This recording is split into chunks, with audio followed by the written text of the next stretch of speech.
Welcome back to Life's Chillent. My name is Avital, and today we have a very special guest with us. He is the rabbi of the Helsinki Jewish Community, Rabbi Shmuel Beniard. Thank you so much for being here today and joining us. Thank you. So if I did my homework correctly, which I hope I did, you were born and raised in Finland. So tell me a little bit about how your family got to Finland and why you chose to stay and become the rabbi there. So my mother actually was a convert, so her family have always been from Finland. My father is a French Jew. He came here. He got the position as a lecturer in the university in Helsinki, in Finland, and I think it's quite common background for our community. There are families here who have been here like 4 or 5 generations, but most of the not most of the active people who are likely to attend the synagogue or send their children to Jewish school are more from people who have recently moved in the last 30, 40 years, 50 years. And yeah, I grew up here. The community is small, but it's well organized. So there is a synagogue, there's a school. In those days there was a kosher shop. Nowadays we actually have a deal with one of the local shops, and we arrange kosher products to be sold there. And yeah, I was just became a lot more interested, a lot more inspired by Judaism than most of my peers or classmates. Unfortunately, most of the youngsters here have tended to assimilate and disappear. And of course, I have a special connection because my father's from France. We went a lot to Paris. We went a lot to the much larger Jewish community there. And when I was young, I already wanted to go. I want to go to study. I want to go to yeshiva. And eventually, when I was 19, when I was 18, I went to England. I went to learn in Gateshead Yeshiva. And I stayed in England for many years. I got married there. I settled down there. And I wasn't actually planning on coming back here. It was a bit of a surprise, really. Like 5 years ago, the community contacted me. And they said they wanted at that time an assistant rabbi to help the rabbi back then, Rabbi Simon Gibson. And I was then at the stage where I was finishing off and being tested for smicha, for being a rabbi. So we accepted the position. I came here with my wife and my daughter, and that was the situation until 2 years ago. The main rabbi of the community decided to leave his position and to move to Israel, and then that's how I ended up as the main rabbi of the community. Well, that's a great story. My mother is French, so I can relate to you on that and all her family, but quite neat that you came back and have been so successful and continuing the community there. I do want to get back to what has brought Jews in the past few years, but taking it back a little bit further, what is the wider, it seems like a pretty recent history for Jews to be in Finland. What is a little bit of that history, if you can share briefly? I think we can talk about the community structure already dating back to the 1850s. I mean, the oldest organization of the community is the Chevra Kadisha, and they're going to celebrate next year, I believe, 160 years. The founders of the community were actually what we call cantonists. In the 19th century, there was a decree from the Tsar to start taking young Jewish kids, 10-year-olds, 12-year-olds, 14-year-old kids into the Russian army, and they would stay there 10 years, 20 years, sometimes even 25 years. And the hope of this was to assimilate them into Russian culture. And at the end of the service, they would be allowed to just stay in the place where their base was. And since in the 19th century, Finland was part of the Russian Empire, some of these soldiers ended up in Finland and settled down there. And it's very interesting how after 20 years in the Russian army, they reconnected with their with their communities in Eastern Europe, from which they had been kidnapped from when they were children, and they made those connections again, and women started moving here as well, and got married, and they had children, and it was quite an observant religious community until the Second World War, I would say. Did the Holocaust greatly impact the community in Finland and Helsinki? So, very differently from the rest of Europe, the community has never been large in numbers, even though it was well organized. So even like let's say the peak would have been just around the time of the Second World War, there were maybe 2,000 Jews in the whole country. And Finland was strategically an important ally for the Germans. It was very close to Russia. So they never actually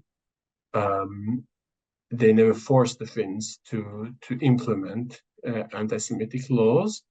The Finns did give 8 Jewish refugees to the Germans, 7 of which perished in the camps.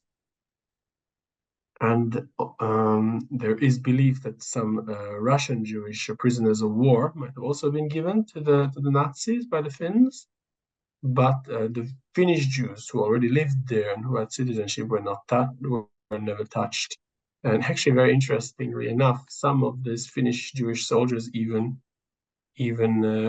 fought in the Finnish army, and some of them even had encounters and met German soldiers or even German officers during this period of the alliance between Finland and Germany, but still came out of it without being wounded by them. And actually, there's even some strange stories of German officers offering Finnish soldiers the Iron Cross and then them refusing it because they were Jewish. Wow, that is very interesting. So you mentioned there that the peak, there would have been maybe 2,000 Jews. I saw that the World Jewish Congress is estimating that in 2023, there are about 1,300 in all of Finland. So how many would you say are like actively involved in the Helsinki Jewish community? Right. Well, it's actually quite a good time to ask this question because we just have Tishrei now. I am guessing that maybe like the night of Yom Kippur, Kol Nidrei, that we would have had to maybe 250 people. If we count all together, some people come for Kol Nidrei, for Neila, maybe, altogether maybe 300 people came for the big festivals.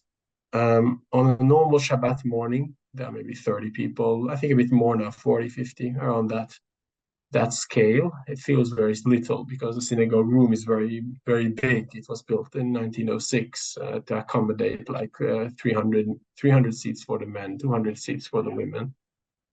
So it feels very empty on the normal Shabbat morning. The Jewish school has 100 children, so that's like nine grades from first grade to 9th grade. Each grade has about 10 kids. And there are 900 members of the community. I don't know if you're maybe for European audience are more used to this system of community membership, but basically there are 900 people who affiliate with the community, who pay community fees, but most of them are not in any way active. Usually, a lot of them it's tradition. They feel they should support the community financially. A lot of them feel that they want to have a place at the graveyard, for which you have to pay fees, of course. Some of them might care about having their children bar mitzvah or things like that. Well, so okay, so if the synagogue's that big, there's room to expand. Right, that's true. Congregation can grow. What is the sort of breakdown, I suppose, of the community? So how many people, you said earlier that there are a lot of newcomers. So newcomers, oldcomers, people who are native of Finland, people who are young and old, Orthodox, Reform, what's the breakdown?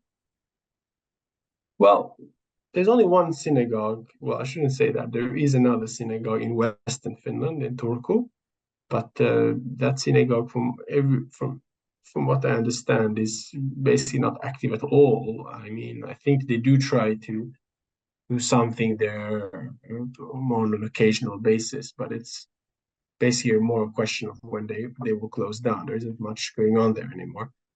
So when we talk about Jewish life in Finland, we're mainly talking about the Helsinki community. And the synagogue is Orthodox because the people who founded the community were very strictly Orthodox. And of course, nowadays the people who come are all types. There is, I would say, most Jews in Finland are quite secular. There's a very high intermarriage rate. Like, if there is a Jewish wedding, it's always a very, very special occasion. It happens every few years, once every few years. I would say there is a crowd of maybe 10 families and plus a few individuals who are properly Shomer Shabbat, like Orthodox. There's quite a few people who are very traditional, who care about coming to synagogue or at the Shabbat morning, or at least on the Hagim, on the festivals. A few people who care that it's important that the children attend the Jewish school. So I would say that's pretty much the breakdown. You can speak about a core of 30, 40, 50 very active members, 100 of 200 slightly active, and then a great majority of completely inactive members. How do you manage that as a rabbi when there's sort of one option for Jews of all walks of life? Yeah. Well, I think it's quite common. A lot of communities in Europe, I think America is a bit different because you have this very clear denominational divisions there. Here, communities are a lot about tradition, so we might actually have people who are not religious at all, but who would be appalled if something would change in the way the synagogue is run or the way the prayers are done. Just recently had a visitor here who had very reform ideas and so on. She found it very funny how people are not religious at all, but they would be shocked if, let's say, somebody would ask the women to come downstairs from the balcony, because that's not what she comes to the synagogue because that's where her parents and grandparents, great grandparents went, and for her it's much more about things looking the same, even if she doesn't really keep any of these traditions at home anymore. So I think a lot of people are quite, in that sense, quite traditional. It is challenging in the sense of because there is less and less being kept at home, people's level of knowledge is very low. So that's a big challenge. We're trying to put a lot of effort onto the school and also to education. Usually the bar bat mitzvah is a good time because parents do care about that. They want their child to have something. So that's a chance to sit down with them, to try to educate them. But Judaism is very much about practice, as you know. So if there isn't a regular practice at home, and there's very few examples because the observant side of the community is so small. So that is very much, I would say it's quite a big challenge in this community. I would imagine so. And then with regards to the sort of country of origin for members of the community, mostly people from Finland, mostly people from other countries? Right. That's a good question. I don't know the statistics. I think that if you were to look at the whole 900 members, you would find that the so-called Finnish Jews or Cantonese Jews are still perhaps the majority, at least slightly. But if you're looking at the active people who come every Shabbat, let's say, almost all of them come from somewhere else. There's like 3 or 4 from those old Finnish Jewish families who actually turn up regularly. So we have quite a few Israelis. The Israeli embassy, somebody in the Israeli embassy told me once that he knows of like 500 Israeli passport holders in Finland, and there could be more Israelis who just haven't informed the local embassy about their presence here. There are Jews from other places, and you have to remember again, we talk about 900 community members. There could be, you said, estimating 1,300. Some people put estimate as high as 2,000. there could be however many Jews that we just wouldn't know about. Especially Israelis don't have so much this culture of community affiliation and membership, so they're less likely to sign up as members, even though they're Jewish. No, that definitely makes sense. Shifting gears a little bit, tell me about some of the struggles that the community of Helsinki faces that may be unique or may not be unique to Helsinki. We've talked about the issue of assimilation. I mean, I think, thank God, anti-Semitism has always been quite a minor problem here. So I think anti-Semitism exists everywhere. I don't think you can say anywhere in the world there's no anti-Semitism. And of course, especially with the current situation, Israel's security is very high. We're being very careful. But still, I think it's extremely rare to hear that some real anti-Semitic incident would have happened here. The downside of that, of course, is that the society has been very welcoming. Jews became, when the moment Finland became independent in 1919, in 1920, Jews received all the same rights as Finnish citizens. So Jews have been very welcome to society, and Jews have, a lot of them have assimilated and disappeared into culture. A lot of these Cantonist families, if you want, much more, their Finnish identity is much stronger than their Jewish identity. I would say in terms of just practical things, it's really interesting how a community that's largely secular is still supporting a lot of religious needs. So we have a kosher mikveh, which cost a lot of money. Just 10 years ago, it was renovated. And it caused a huge discussion in the community, because we're talking about the community where perhaps 15 or 20, perhaps 25 ladies who care about it, but this whole 900 people who don't care about it have to pay for it. So these type of things are I would say quite big struggles and challenges. Kosher food, we used to have a kosher shop here, but then it didn't make sense financially to continue it. So we made a deal with one of the local supermarkets that they actually have they've said they've put out a freezer there where they put the kosher meat and bring in kosher grape juice for kiddush and cheeses and certain things that we need. There's also somebody's opened like a shop on the web, and people can order for him and from him, and he brings it to people's doorstep. But I think the main challenge that the community is realizing and the community is trying to work on is really the children, the youngsters. I think there is the children, whether they are in the school or not in the school, it's challenging to pass on something that's meaningful, that they themselves will want to connect to, because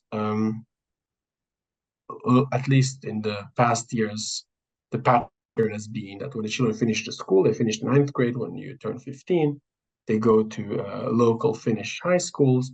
Very few of them would continue having any affiliation or connection with the community. It looks like it's getting a little bit better now, but it's still, I would say, a very big challenge. Yeah, I think that's true in many Jewish communities around the world, but certainly I'd imagine in places where there is nothing to continue their education sort of Jewishly in that way after high school. It's hard to keep it relevant and engaging.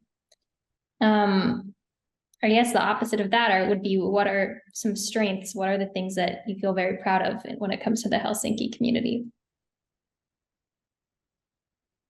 Well, I think, first of all, I think the infrastructure here is very exceptional. I've heard of people of communities in other places which have much bigger numbers than here. We're talking about 10,000, 20,000. And, they don't have a lot of the things we have. They don't have a Jewish school. They're not even dreaming about trying to make a minyan during the week. We are at the point where there's always a minyan on Shabbat. That's not even a question. We generate a lot of the time, I would say most of the time, definitely a lot of the time, we have a minyan every morning as well. So I think there's a very nice small core of people who are very dedicated, very committed. We have a lot of volunteers who have been very dedicated to the community, very ready to help other people in the community in terms of chesed, in terms of tzedakah. And I think, you were mentioning the difficulty of being a rabbi for a very diverse community, but I think there's also very big strength. I mean, we have, without saying anything negative about anybody else, but just the country next to us in Sweden, in Stockholm, they have a very divided community with a lot of different options or between Orthodox and conservative and Reform. And some people like it because it gives all option, but also creates a very divided atmosphere. Here, people know at the end of the day that it's the same synagogue, it's the same Jewish people, same community. There was some division. I mean, we have a Shliach Chabad here, Rabbi Wolf, who has arrived, who's been here already 20 years now, and he's opened a very nice Chabad house. And at the beginning, I would say there was a lot of people in the community were perhaps a little bit worried about that, but I think now almost everybody in the community sees it as an amazing benefit. Like he's never tried to compete with the community. He's tried to open rather things what the community didn't have. Like we have a kindergarten here from 4 to 6 year olds, so he opened a kindergarten for the 1 to 3 year olds, which is something the community didn't have. And thanks to that, a lot of families who've put their children there have then continued on to the Ghana to the school. So I think there's a very good positive spirit of cooperation inside the community between all the different types of Jews. Sounds very unified in a beautiful way. We do see around the world a lot of division between Jews. So it sounds like a almost ideal situation where people are really working together with the resources that you have. What else should we know about the Helsinki community? Is there anything else that makes it unique that you want to add? Well, I suppose when I lived for many years abroad, like I said, I lived in England for 9 years. I spent 1 year in Israel.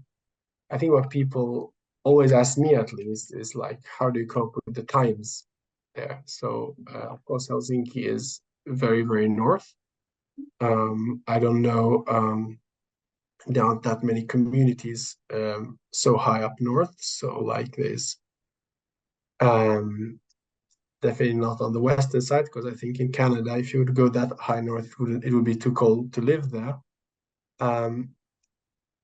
It creates a lot of interesting things. So we're talking about the summer in June. There are times when Shabbat can end at like 1:45 in the morning. And in the winter, we literally have times when Shabbat can start like 3 o'clock in the afternoon on Friday. So that's quite an interesting thing. And there was there's been a lot of unclear things with the Luach.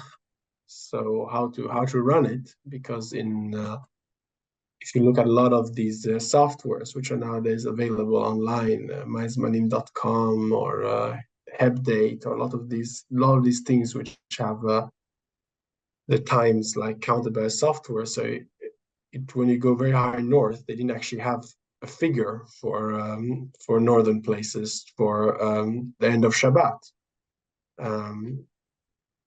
Because usually the way they calculate it and seeing like 8 and 8.5 degrees of the sun being under the horizon, that didn't actually happen in June. So we had to find a different computation for that. So that is a very interesting problem of these northern regions.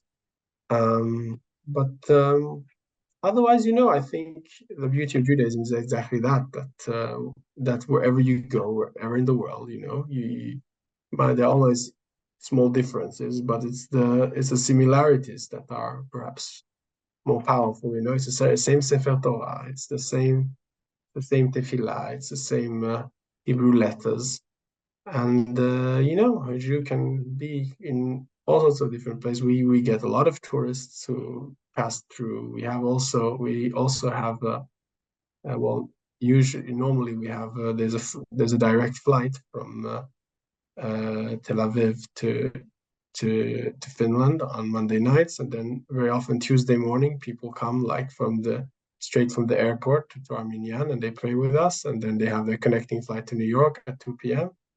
And it's the same tefillah whether you're in New York, whether you're in Tel Aviv, whether you're in Finland, and Hashem should help us all to be united.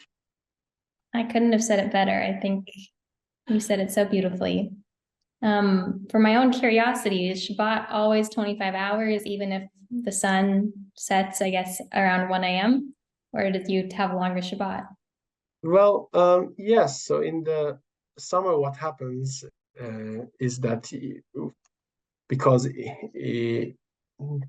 people usually try to make the prayer service on Friday as early as halachically possible, because nobody wants to come to synagogue at 11 o'clock at night. So if we'll usually, let's say, the middle of June, which is not always, we don't always have the committee is not so active then anyways. A lot of people are on a holiday. But let's say if we do have a tefillah, and often we do, because often it's tourists who will come at that time of the year.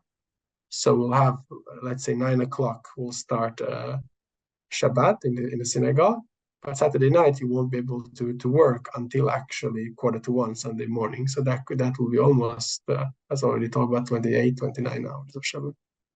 Wow, that's so interesting. Yeah, something you don't think about in other regions. Yeah. Well, thank you so much, Rabbi Beniard, for being with us today. If people are interested and they want to support your community in Helsinki, I'm going to leave a link to donations in the description below. But I really appreciate you joining us and teaching us all about the Helsinki Jewish community.